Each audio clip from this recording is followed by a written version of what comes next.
Good morning. Live from the campus of the United States Sports Academy in Daphne, Alabama. This is Sports Talk, a weekly presentation of the Communications Department and the Administration of the United States Sports Academy. I'm Dr. Arthur Ogden, Chair of Sports Management, and I serve as moderator. And each week we try to engage members of the faculty and staff to discuss certain issues which are current in the world of sport. Our panel today consists of Dr. Steve Butler, our Dean of Academic Affairs, and two of our doctoral teaching assistants, Ms. Sandra Geringer and Mr. Ben Dillman. And they've been quite active in assisting us.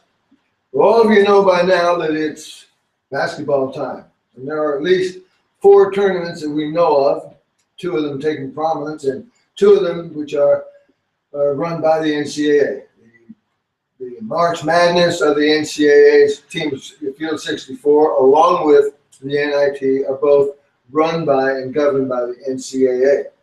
There are 2 others, the CIT and then the, what's the other one, Ben? The CBI. The CBI. Those are buy-in tournaments that actually teams actually pay to play in those. But today we're going to talk about your brackets. Now, there are brackets in every business and in every water cooler. Started Monday as soon as they came out. We're going to take a look at those brackets for the NCAA Big Dance, for the women's bracket and the men's bracket. And then we're going to talk a little bit about who our selections are and how we've made our choices, because I've asked each member of the panel today to make their selections, and we'll talk about them at the end of the program. But first, we all know that everybody's going to win that $1 billion bracket. I have a 13-year-old son who's filled out 10 different brackets, convinced that he's going to win one of these to go to the big dance. Unfortunately, we're not going to win. I don't even know if they're going to do it. But most of the time, people are focusing on the men's bracket. And I want to focus on the women's bracket because women's basketball is becoming very, very exciting. Yes, they use a ball that's a little bit smaller, but you know what? They get after it. And I don't think there's a better team in the NCAA playoff this year than Notre Dame, but I have my own narrow view.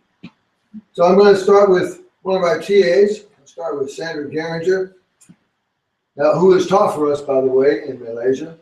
And Sandra, tell us, how do you make your pick for your bracket? Oh, well, I completely used my brains, and then it quickly goes to my heart. So anyone that I have some type of association with is always at least making it through the first round. After that, then I look at seeding and experience. So that's basically my process for the March Madness. You think she really does that, Dean? I do. You know, I heard Michael Strahan yesterday on Good Morning America made a comment, and all the ladies got mad at him.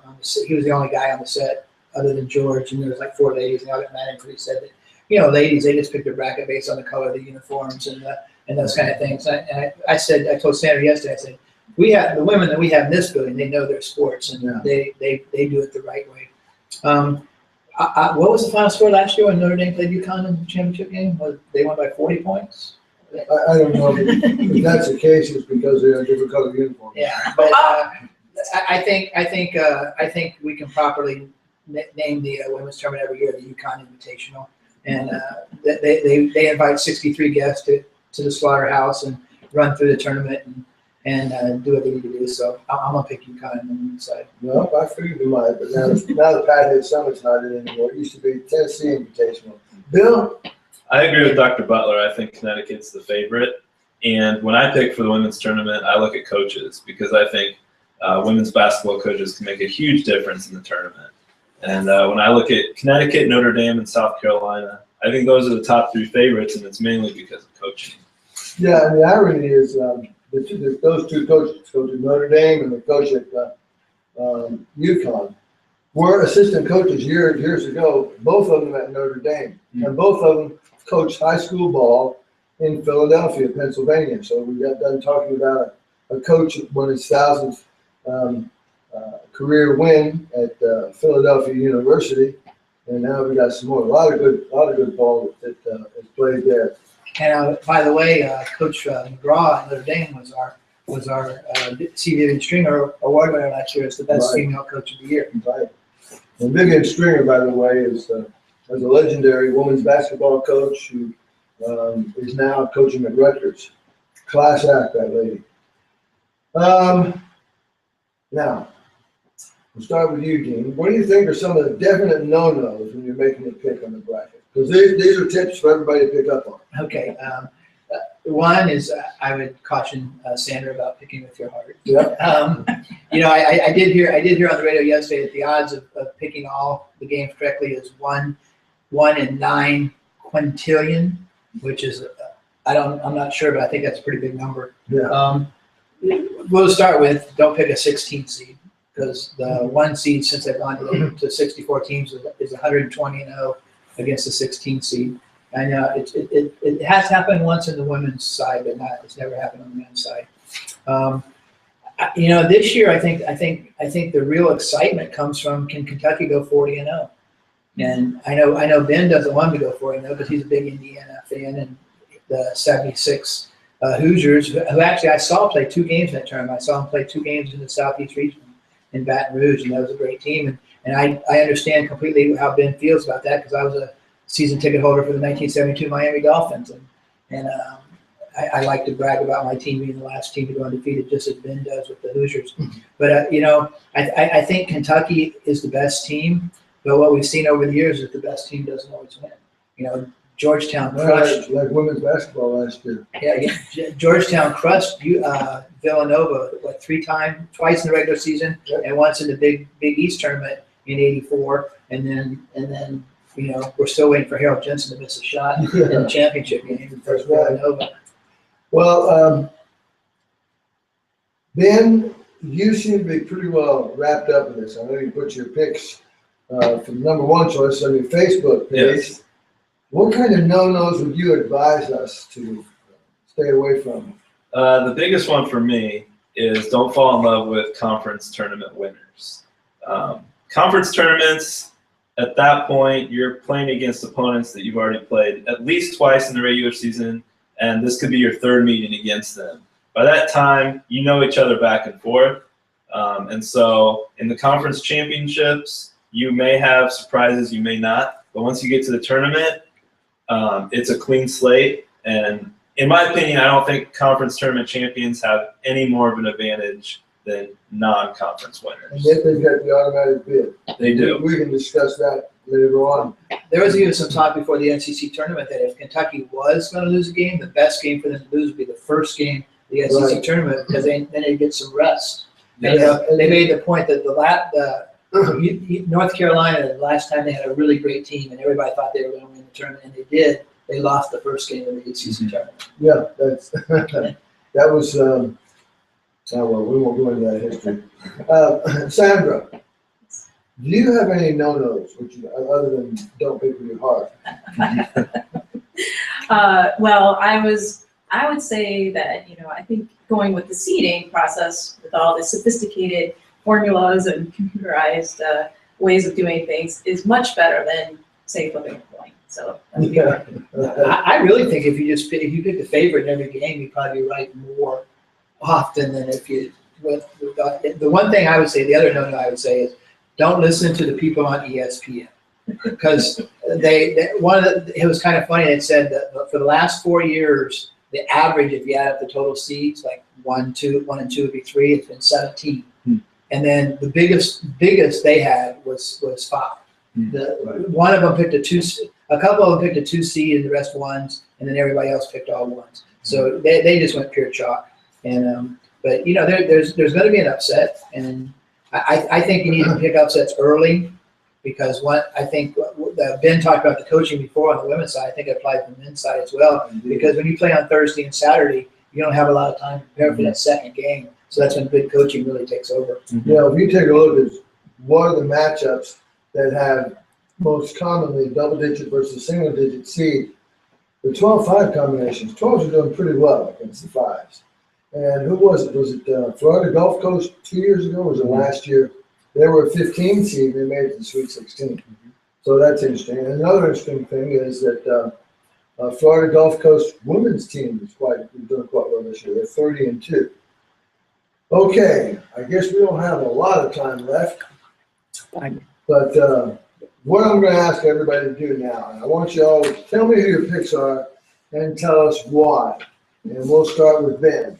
In the women's bracket, you've already picked, made a bad choice in UConn, right? Yes, Connecticut was my women's team, and basically I chose them because of Gino Auriemma.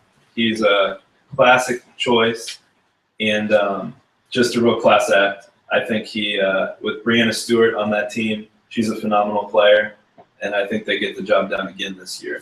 On my men's side, my Final Four is basically chalk. I have Kentucky, Wisconsin, Virginia, and Duke. And I have Wisconsin and Virginia in the championship with Wisconsin winning.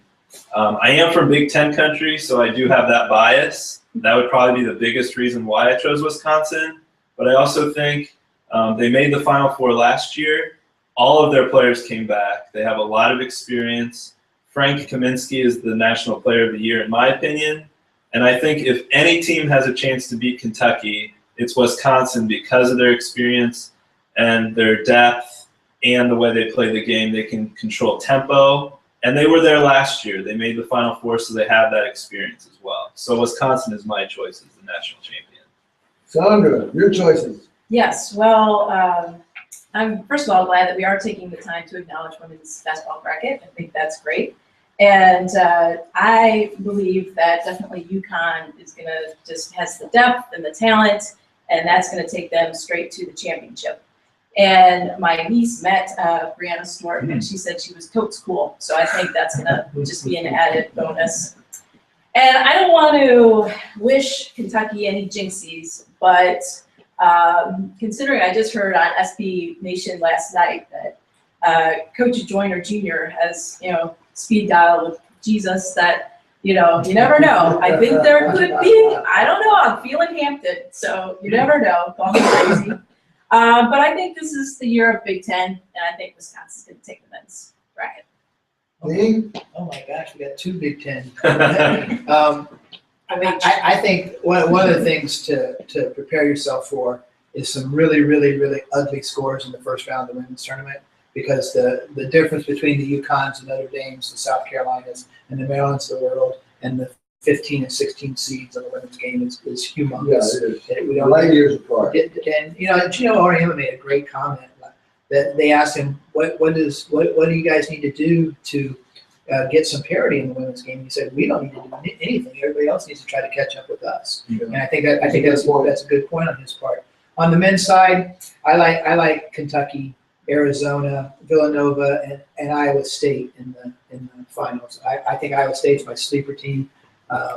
The one thing that scares me is they've been behind by double digits each game in the Big 12 tournament and managed to come back. I don't know if they can keep doing that. I think Kentucky is going to win it all, and I think that I heard one of the commentators say the only team that can beat Kentucky is Kentucky. I think if they play a good game, I think it's inevitable that they're going to end up 40-0 and champions. That has some nice symmetry to it, 40-0, as opposed to Indiana's 31-0. But we'll see what happens. You just never know. Last night, BYU shot 10 for 15 from 3-point in the first half. They built a 17-point lead. If they would have shot 10 for 15 from 3-point land in the second half, they would have beat Ole Miss, but they didn't. Alabama did just about the same thing in the NIT against Illinois, and their coach got fired Sunday. And I've never seen Alabama play that well this year, except when they played the second game at Auburn. Obviously, that game, and Alabama played very well, but they were shooting hot. They were hit 46-22 at half. So it was really, really quite a game. All right, breaking Jack's heart. He's another guy. Well, my picks are these. For the women, it's Notre Dame, and I'm picking Notre Dame because, well, it's Notre Dame.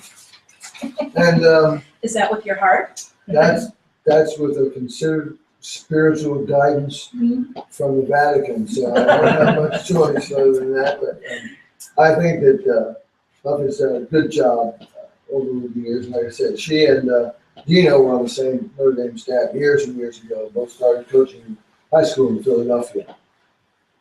My pick for the men, I don't really go along. I went along with the ones except for the East. I think Louisville is going to beat Villanova in the Sweet 16, and then Virginia is going to beat Louisville.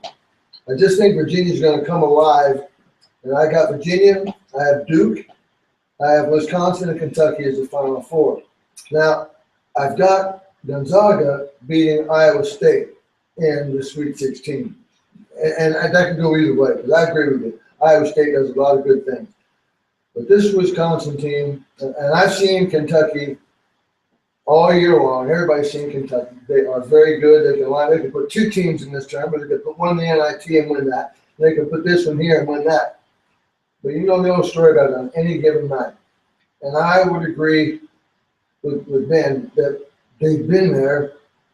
And of course, the guys in Kentucky were there last year too against UConn. But I just think that the only team that really has a chance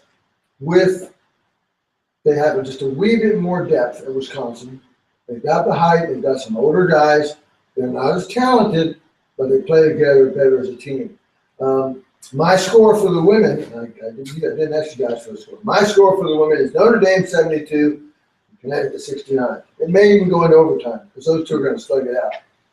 But for the championship, it's going to be I have Wisconsin playing Duke for the championship, and I have Wisconsin 78, Duke 75.